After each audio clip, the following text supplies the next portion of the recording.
Why do you think it's a messaging issue if, for example, the vast majority of Americans just say, no, in my day-to-day, it's worse than it was 4 years ago?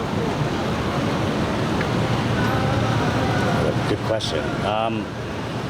There seems to be a real disconnect. Very big disconnect. They're going to put you all back in chains. Their crazed faces, illuminated by torches, veins bulging and bearing the fangs of racism. Equality and democracy are under assault. We do ourselves no favor to pretend otherwise. Don't. This MAGA threat is a threat to the brick and mortar of our democratic institutions. But it's also a threat to the character of our nation. Insurrections had come to stop the peaceful transfer of power in America. What is democracy? The trail of broken promises still leave black communities behind. Every now and then we can't get a permit for Change My Mind, so we just say, hey, let's go out and talk to people. Today about the election, probably the economy and immigration. I don't know, let's see what they think. I've been doing this series for a while here, but every now and then, there's a fundamental shift that doesn't go unnoticed. Start with this. Picture the stereotypical Republican voter. Got it? Now picture the stereotypical Democrat voter. What idea comes to mind? I have a guess, but for kicks, go ahead and comment below. Now, as the nation faces some big decisions to make, do those stereotypes still hold true? Statistics would say no. But even more interestingly, when you actually get out, reach beyond maybe your echo chamber, which we all have, the picture becomes even more clear. What do the country's voters look like today, and why? This is Talking with People.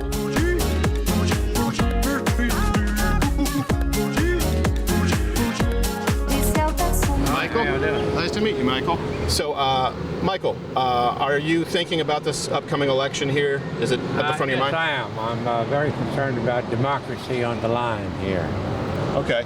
Is that your top issue in this election right now? I'd say it is the top issue, and the second issue would be freedom of choice. Freedom of choice, meaning? One should not be restricted to somebody's Supreme Court's decisions. Oh, okay. Are you referring specifically to the overturning of Roe v. Wade? Yes, I think that might have been a mistake. Okay. So, what do you think needs to be done about that, I guess, and how is that at stake this election? I think in the next administration, which will be Democratic, presidential and congressional, they can remedy those situations. Actually add a few Supreme Court justices also to the court. So you would support packing the court, adding more seats? Balance it more. Okay. Well, how do you mean balancing? Well, you have a strong conservative element, add a couple of liberals and balance it out. Okay. Now, does it concern you at all, though, that would start an arms race where the next person can just add more seats and more seats, since it's pretty unprecedented? No, because it'll be difficult to get the kind of majorities they'll need. And in this coming election, we'll probably see the majority come to pass. Okay. So the logic for you, being the most important issue, is democracy at stake, freedom of choice, add more seats, just get a majority, add more seats to the Supreme Court, and then hopefully shut them out so they can't do that. Don't shut anybody out, just put some balance in the program. I think we should also separate church and state. Okay. I think the right wing has brought in the church to our religious elements that should be left in the privacy of each individual. Okay, like what would that be? What would be some examples? Well, an example would be the abortion issue. I also agree that abortion is a negative thing, but at the same time, there are elements of it that are required for women's health. Okay. You rob a woman of her health options, and you have an opportunity to rob everyone of theirs. Okay, so the concern would be if there are limitations on abortion, they'll just take away other private health care rights from people? It'll be progressive based on someone's idea of their relationship with the good Lord. Okay. Do you have any examples outside of abortion where that's the case from the right wing? Well, I think anytime you do gerrymandering the way they do, where they create false majorities for the purpose of winning elections, I find that not to be very conducive to democracy. Sure.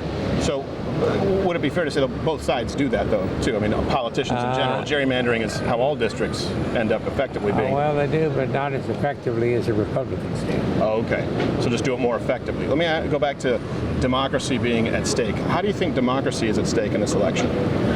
Well, I think anytime someone wants to be a dictator for a day, it'll turn into weeks and months. Unfortunately, I'm kind of running short on time, All right. so I'm going to have to make an exit. Final question, then. Final question. You listed those as your two biggest issues, democracy at stake and abortion. Why do you think... Freedom of choice. Sure. Why do you think most Americans, right now, their biggest concerns are the economy and illegal immigration?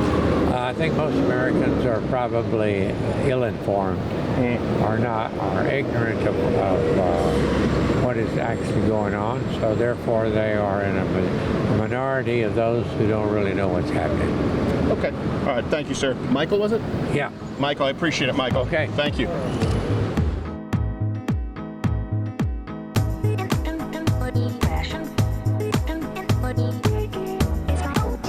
Stereotype, meet contrast. You from Boston? Yeah. Oh, whereabouts? Well, right outside the mill for like 40 minutes. Oh, okay. That's not too far from where Nick's from. Nick DiPaolo. I don't even know him. He's a comic. No, he was there. Like a lot of great comics from Boston. You know, Dennis Leary. You got Nick. You got Gary Goldman. It's like a breeding ground. I don't know why people are so funny there. You funny? No. Okay, that's fine. I'm not. So what's your name, brother? Rob. Rob. Steven. Nice to meet you. Nice to meet you. So we're just talking with people here about kind of the state of the country and going into an election. Is it something that's been at the top of your mind? Are you paying attention to it? Not too much. No? Kind of try to stay away from politics because it's a iffy subject, I guess. You mean you're trying to stay away from it, like in social settings, to not piss people off, or just in general? Just in general, because I never know what's going to happen. I mean, it's always back and forth. You never know what people are going to bring or not as far as presidents go. Yeah. Do you plan on voting? Yeah, I'm still going to vote. Do you, and I don't want to ask who you're going to vote for unless you want to tell me, but what would you say are the top issues right now in the country that we're facing going into this election? A lot of the economic status of the country, so Yeah. where we're at economically. So, Yeah. things are tanking, interest rates are up. Can't even buy a house these days. Right. You're pretty young, so you're probably at that point where you're looking to buy a house and you feel a little bit boxed out. Yeah, especially up there, it's way more expensive. Or are you still in Boston? Yeah, so up there. Oh, I'm yeah. here for work for 2 months. Okay. Yeah, it's a little bit more affordable here. And rates right now, I believe they're about average like 7.1, 7.2. Yeah. That's got to be tough. Yeah, it's expensive up there in the. Yeah, it's like when my parents bought houses, it was easy. They bought multiple at the time that they could. So. Yeah. Well, you live a little bit further out of the city, you said, so maybe that might open things up for you. Yeah, a little more economic. So you think the economy is probably the most important issue? You said we're tanking. And like, in what ways are you feeling it, or do you think most Americans are feeling it? Because in the media, right, they're trying to say, no, the economy is great right now, and that's a big disconnect we've experienced on the ground. Yeah. They're saying, though people don't know the economy is good, most people answer, yeah, the economy's not great. Yeah, just as far as affordability of everything. So like, buying food, rent, jobs I feel like aren't paying as much as far as like your living status. So whatever cost of living is, I feel like it doesn't really match. Right. So inflation is something you experience day to day. Yep. Food, gas, and then of course the big one if you're looking to get into a house. Yep. Yeah, that's pretty terrible. You just look at the average cost of really just the interest in a 30-year mortgage right now at 7.2. I think the number is like on a $250,000 house, you'll pay something like $600,000. Yeah, you're underpaying like double the price of the house when you're done with it. Yeah, that's tough. Do you have hope that it'll get better? Yeah, I think it will. I think everything balances out over time. So it's just, if you look at the graphs and everything, things tend to go up, go down, go up, go down, and they fluctuate. It's pretty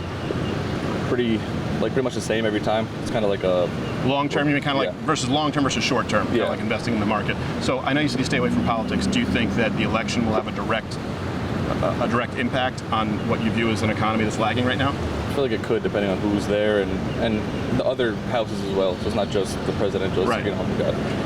So I'm gonna make an inference here. It's like a game of guess who. You're saying, stay away from politics. The economy is not doing that well, but depending who wins, maybe it could improve. I'm willing to bet you're probably voting for Donald Trump. Probably, yeah. Yeah, there you go. Boston, what are you doing? They're gonna be ashamed of you back there. They will. It's okay though. Do you have a lot of friends like that who maybe you feel are changing a little bit, younger, but secretly like, yeah, we gotta change this? Yeah, I think a lot of the younger generation is looking at how things were done before versus now, and then they're kind of changing their mind as far as, you know, the state is mostly Democratic. But How old were you? How old are you now? 31. 31. Okay, so with Donald Trump. Okay, so you were in your mid-20s. Yep. So that is something, kind of the first time in your lifetime, I'm 36, where did you feel like you noticed a real contrast? Kind of like, you know, you're a little younger than me, but Clinton, Bush, kind of similar, but there was a big contrast with Obama, Trump, and then back to Biden. Was that something that you saw? Yeah, I feel like it was like run like more like a business. So you see like all the numbers look good. Yeah. Everything looked good on at least on paper and everything. So. And do you think you had a more hopeful, positive outlook during those? Yeah, I thought about buying a house then, but then I didn't because I wanted to wait, and then you screwed up. Yeah, I screwed up. It'll come back, man. No, I appreciate it, brother. I know you're busy, but that's it. We're just pulling people. I appreciate it. That's great. Thanks, brother.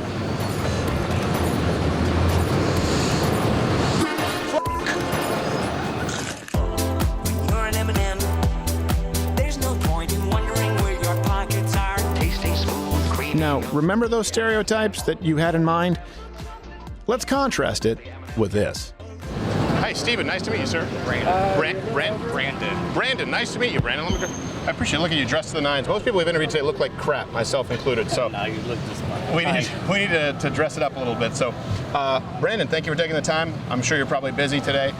Are you? We're just kind of gauging the temperature here with people. Are you paying attention to this election coming up? Yes. Okay. What is at the forefront of your mind? What do you think is most important as far as facing the country in this election? Basically, the integrity of the country, you know, as a whole. You know, I want someone who has the best interest for the nation and not for themselves or for those that are in their inner circle. Okay. And I think Joe Biden is definitely the person for the job. Okay, so you think Joe Biden has the interests of more Americans at heart than Donald Trump, for example? Very much so. We're not really talking about RFK or Jill Stein, right? We don't need to go through that right now. We're talking about the main two. Okay. All right, so there's no trick questions. So we've been asking people today, and most people have said that the most important issues facing the country are the current state of the economy and immigration. Seems to be the most popular. Does that surprise you? Not really. I think people's idea of the economy and immigration are skewed. And that goes both ways. But you have individuals who are far away from the border chiming in on issues that, in my opinion, they're not there. So they don't have a good understanding or grasp of what's really going on. And then same thing for the economy. I mean, if you look at the facts, look at the record. I mean, the economy's doing great. You know, unemployment is down every month. You've got record job growth every month. And, you know, why change? It might not reflect people individually, but if they could look at it from a wider perspective as a whole, then I think that they would have a better appreciation and understanding of, you know, how good things are. Well, you know, this is one thing that I've noticed today for sure is there's one side that says people here, you know, for example, in the hard hats or going to and from work saying, no, the economy is not going very well. I'm having to work 2 or 3 jobs and my money doesn't go as far as it used to be. And it does seem like the messaging coming out of kind of 2 different messages. From the Trump camp is we're going to bring the economy back to where it was pre-COVID, you know, rip-roaring. That's kind of his platform. And the Biden administration is saying actually the economy is better than people realize. The messaging has been bad. But why do you think it's a messaging issue if, for example, the vast majority of Americans just say, no, in my day-to-day, it's worse than it was 4 years ago? Good question. There seems to be a real disconnect. Very big disconnect.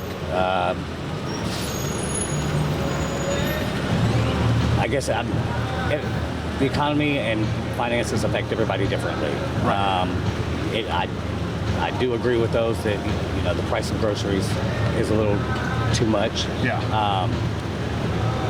But I'm sure these are the same people who are going and spending $75 to $100 on a pair of blue jeans at Buckle. Is that what they cost at Buckle? If you get them on sale. Oh, really? Yeah, If you get them on sale. But that's the thing, you know. I know people that's what they complain about the price of food and gas, yet literally will go and spend hundreds of dollars on clothes for 2 pair of jeans. Right. And I try to present that to them. They don't understand it. They don't want to see it. So you try to present to them, sounds to me like, hey, maybe there is a personal responsibility component. Very much so. If the economy is going that difficultly for you. I agree. Yeah. Is it interesting to you that that sort of is a switch in the sense that that's what a lot of Republicans used to say, and Democrats would say, hey, we need to look out for those who are more vulnerable or marginalized, and now it's kind of you saying, hey, you should actually take care of your own finances.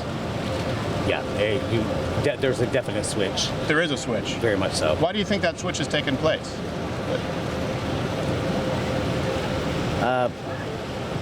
Disinformation and a false narrative, or Republicans taking some and putting their own twist on, in my opinion, their own twist and emphasis on wordage, where it could be, you could say, hi, and you mean simply hello, but somebody could take it, inadvertently, and it's take it out of context. And I know that's a bad, No, I understand what you mean. But yes, it's just had them taking that one word and showing emphasis and construing it to. Do you think that's why something? Do you think it's that misinformation? That's why Hispanics are now being won by Trump? Because that's a really big shift too. That Hispanic Americans are in record numbers leaving post Joe Biden the Republican Party. That's what I don't understand, in my opinion. I mean, for them under Trump to separate families like he did, and some families are still separated. How I wouldn't feel comfortable supporting him. Right. But do we think that would maybe be the reason? Because they are saying, hey, we're getting off the bandwagon here with the left. I mean, the biggest thing that we've heard from Hispanic Americans today, they say, the woke ideology in schools, whether it's gender, LGBTQAIP, they're saying not having, a lot of them are deeply Catholic, Christian, more conservative, and they're saying it's just gone too far, as well as, you look at 7.6 million illegal border, just the southern border. We've had people today say, hey, I'm from Mexico, but this is a problem, right? People just coming in, and I've gone through the process and paying taxes. There's been a really big shift. And it's just interesting to me, that's why we're trying to gauge the temperature, why you think that electoral map is kind of changing now, where a lot of working class Americans are... I think a lot of it has to do with the region in which people live, whether it's more of a red state or a blue state. Yeah. When it comes to literature, I don't understand why they're wanting to ban, some of these books that are not intended for younger groups. They're meant for high school students. It's, a way of, thinking outside of the box, making them, think differently, look and find a different meaning maybe to a story. And they want to turn it into like, they're teaching, they're pushing an idea on them. It's hidden, but they're pushing it on them. And I don't. Yeah.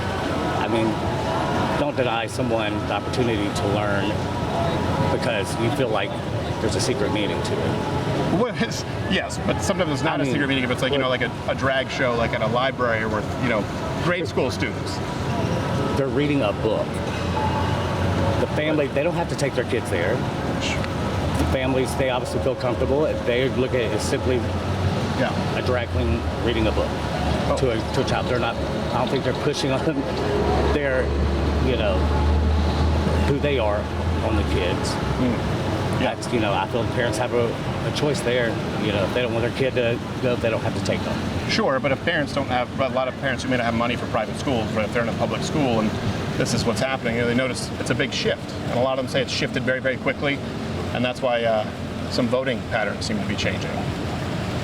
I just wonder sometimes if, people talk about common ground, if the left today is a little bit out of touch. If the solution is, hey, your economy's fine, and they're saying, no, it's not. I'm making $4,000 less and $12,000 more is my cost for inflation. Or people say, immigration's not a problem. And they go, well, 7.6 million at the southern border, that's kind of an issue. You have DACA recipients who have literally committed sex crimes and sex trafficking. They're saying, we're living this. I hear you, but there has been opportunities with legislation on border security, to work to, help resolve or mediate the situation, and it just gets, it's a stalemate. Yeah. In Congress, and that there definitely can't be a stalemate. I mean, I would say the tens of billions of dollars to Ukraine and an immigration bill would probably be something that, was shoehorned in. People go, oh, what does that have to do with the border? But I just wonder if we can't find common ground if the messaging, like you've said, the messaging, if the economy is doing well, if immigration is not an issue, there can only be this messaging for so long of, no, what you're living isn't what's actually going on. It's been pretty valuable today just talking with people saying, and I don't feel heard. My money doesn't go as far. I've been working just as much. I'm picking up another job. And things are rough for me. And I think today, honestly, I've probably now maybe 10 people.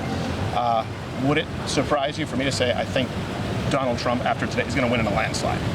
I think it's like I think there's something that maybe you may not know is beneath the surface. It's going to be devastating. I don't think it'll be a landslide, but I don't feel good about this one. You don't feel good? I don't. You're not so confident. If you wouldn't bet on it. My younger brother's jumping for joy, but not me. No? Your younger brothers are Republican? Oh my God, yes. We don't talk about politics at all. But do you have a good relationship with him? I love him with all my heart. He's my best friend in the world. See, that's good. I'm glad that you guys can do that. But when it comes to politics, yeah, I'd much rather talk about Auburn football, and we're Alabama fans. So. Well, there you go. Well, you find some common ground. Well, hopefully, the point is, hopefully there's some common ground found, maybe with a huge voter contingency in this country, because I'm telling you, man, that map is changing. They're like, I don't care what someone says. And those that don't vote, they might have nothing to say. That's true. They might. Yeah, that's true. People who don't vote, you can't bitch if you don't vote. Exactly. So, all right. Well, I appreciate Brandon. I appreciate your perspective, man. Thank you very much. Likewise. Thank you. I hope you have a great day. Back to work. Yeah, I know. At least you get out of this heat. It's a little breezy now, but it's muggy. Good guy. Yeah, I was gonna say this. Yeah, you're wearing corduroys. Yeah, that's not ideal for the humidity. Yeah, that's true. It's a sacrifice you make. You too.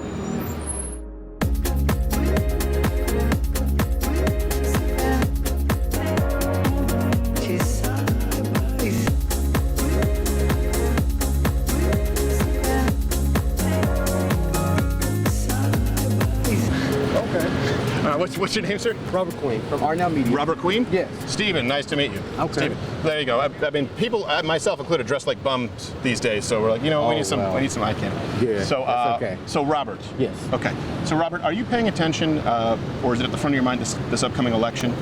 Yes, I am paying attention to this upcoming election. And what would you say are the most important issues in this election that are at stake?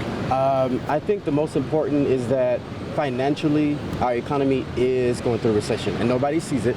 The reason why is because here lately in Dallas, I've seen the homeless population really increase. Right. And not just, per se bums on the street, but regular people like you and I can't afford a living. The jobs are not paying as much. And so I think we really need to pay attention closely to the financial economy of the side. Yeah. And then so much so, not as the race part, but if we can all just understand humanity and give it back to the community, all race, that will make this election so much better.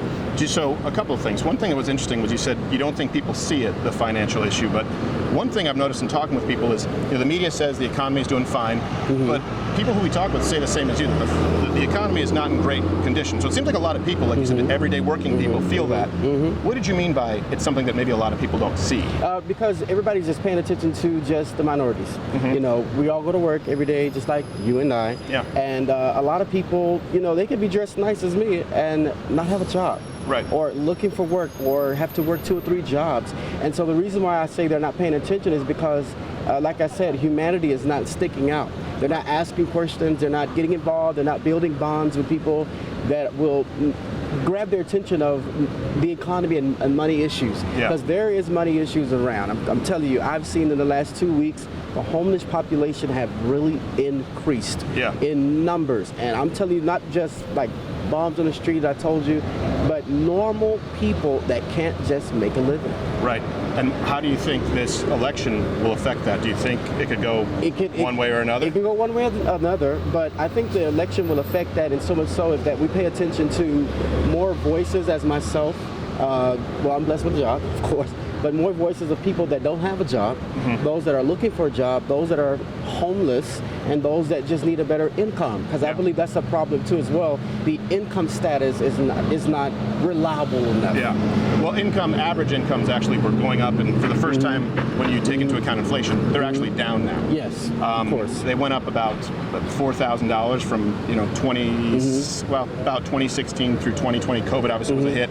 And now they're actually down about $4,000 as far as your earning power. You think that's something that you feel? Yeah, it's something that I feel. And then furthermore, the city of Dallas has been offering different job fairs, career fairs. They had one at UNT Dallas. They're having one tomorrow at Hilton, somewhere on Stevens Freeway. And it's not only the issue of the economy is not paying attention, but I don't think that when we don't pay attention to these opportunities that are headed our way, it will make the economy not pay attention. So if they offer the opportunity, you have to come and grab it. Right. So you're saying there's maybe some issues that could be remedied by DC, but also people need to start taking some responsibility themselves because they're out there. Exactly. Take some responsibility for yourself and get out there because although the pay may not be good and stable, but you can still have an opportunity to get up and work and go do, so much so as in public relations. I'm in public relations now. I've been in retail for 16 years, but I started my own newsletter by myself 11 years ago. And so I didn't wait on the economy. I didn't wait on the government to give me anything. I didn't do any, business loans or nothing. I just did it in the background by myself at home, and for 11 years straight I've done it. And you have to make the opportunity worth it, because they're not going to share anything if you don't do anything. Well, it sounds to me then like the American dream isn't dead if you're able to do that. Of course. You started off on your own. Of course. It's good to start off on your own, but don't look for a handout. Right. You be the handout. So let me ask you this, and you don't have to answer, of course, who you're voting for, but if you say that the economy is not doing very well, this election is important, I'm sure you know that the polls show that the public tends to think that Donald Trump handled the economy better than Joe Biden. Would you agree with that polling data? I would agree. I did not vote for Donald Trump, characteristics sake, but I do believe, now this is just my belief, that's fine, that he's a bulldog that can pull some things together for the economy. I haven't seen President Joe Biden on the scene as much due to his health and things that are going on with him, and he is a lot older. This is President Biden's second time even being in the election field. Right. In the 80s, he was, but in the 80s he had to bow out because of plagiarism. Remember that? But now that he is an actual president, then of course the 80s and the millennials, different story. Right. So I don't see enough action from him, but we got to have somebody to just push this back into where we need to be. So I know you said you didn't vote for Donald Trump because I did not. His probably personality issues. Yeah, personality issues. But do you think going into this election, you're considering it? I consider it because of his business mindset. Right. His business mindset and entrepreneur vibe, that helped us during the pandemic, I'll say. Yeah. It helped us tremendously. So for that reason, I would. So would you say, final question, that a lot of people, Donald Trump was an unknown, right? Where people thought he's a bull in a china shop, but now having experienced kind of the contrast, that maybe it's not so bad, and maybe people had it wrong on certain facets, namely the economy. Well, of course, God is going to take care of all of us, like He has before. But we do need a strong leader to not nitpick at different situations, because our world in entirety is in trouble right now. Right. Our country is, like you said, downhill, decreasing economically. So we need someone to just take the horns of this country and first of all be led of God, because I'm spiritual and I'm a Christian. Be led of God, and then do exactly what we're supposed to do. Right. Do what you're supposed to do. Don't give any twists and turns. Just take care of this and run it the way it's supposed to be ran. All right. Thank you, Robert. Thank you, sir. Robert, I appreciate it, man. Thank you. All Hey, right. God bless you, too. God bless you. That's a positive message. Good success story Yes, for sir. folks. Have hope a it good goes day. well. Thanks, man. Be well. If any of this has been illuminating, or you just want to see more content like this, consider subscribing to the channel, or understand that it is entirely funded by viewers like you. Please do consider joining Mug Club. $89 annually at louderwithcrowder.com/Mug Club, or try it for $9 a month. There's a whole network over there. On we go. That's good. I'd like to grab a couple minutes to talk about issues right now. Hey, man. How you doing, bro? What's up, brother? Was that your head I saw? Yeah, bro. Oh, okay. I just looked like Mario. Just the head popped up. That's the way it is. Do you want to grab a few minutes? Yeah, man. I got a couple minutes. What was your name again? Joey. Joey? Steven. Did you hear my wrist just pop when you shook it? Yeah. I got to fix it, but he's got a firm handshake. All right. Joey, thank you. I know you got to go back to work, so you paying attention to this election? Oh, yeah. Yeah? Yes, sir. What do you think are the most important issues?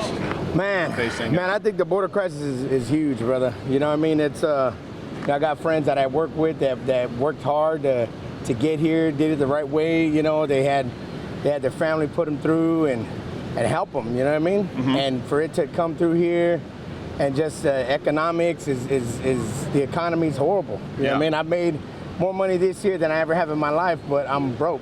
Really? You know what I mean? So it's just. Is that just things just cost too much? Oh yeah, everything's going a high, real high. You know what I mean? Gas is crazy. You know what I mean? It's just the way it is. You know what I mean? For now. You know, it's interesting because we've spoken with a few people today. The media says the economy is going well, and then you have some people who say, "Oh no, people just don't know that it's going well." But the people who we've spoken to, who either run businesses or work typical or average jobs, yes, sir, echo exactly what it is that you're saying. It seems like everyone, you can lie to them for however long you want, but people are feeling it. Yep. Do you feel that way with all the people you work with too? Would they share or a lot of them share your opinion? Yeah, you know what I mean? And the thing is a lot of them, they're Hispanic. Yeah. You know what I mean? And believe it or not, a lot of my Hispanic coworkers, they come from countries where it's bad. Yeah. You know what I mean? Where it's, they don't have the vote don't count. You know what I mean? So hopefully they come here and they don't want to go through the same crap that they went through in the country that they left. Right. They want to be able to come here and it be, their vote count. Yeah. You know what I mean? And things change. They don't have to suffer here the same way they suffered in their own country. Right. Why do you think it is that the map has kind of changed where in some polls, Donald Trump is winning Hispanics, but he certainly has closed that gap compared to the last election? Like just in those 4 years, it's been a huge shift. Yeah. Why do you think that is? Well, because, my family comes from Mexico. A lot of my family, my great-grandparents, my grandparents, and they're conservative. Right. You know what I mean? They have conservative values, you know what I mean?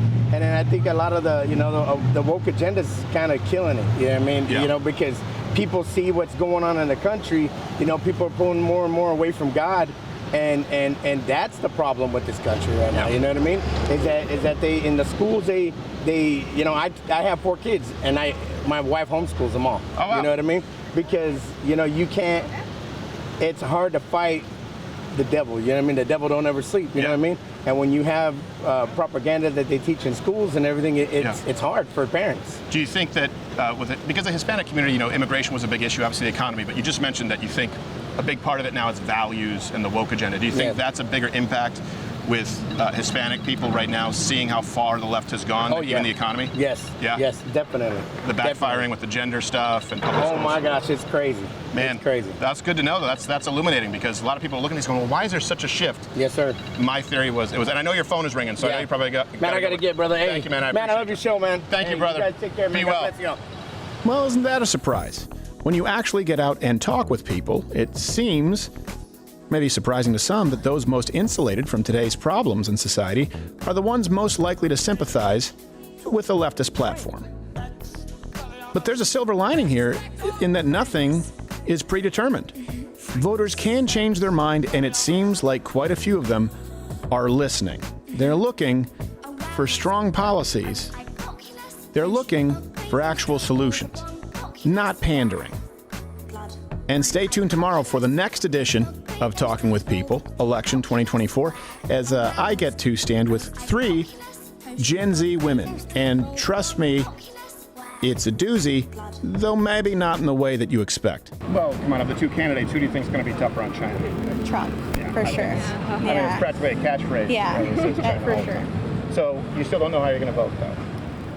Not yet. It's a hard election for sure. Join Mug Club today and fight like hell at louderwithcrowder.com/mugclub. Use the promo code military for $10 off an annual membership all month long, and 10% of all the proceeds this month will be donated to military charities.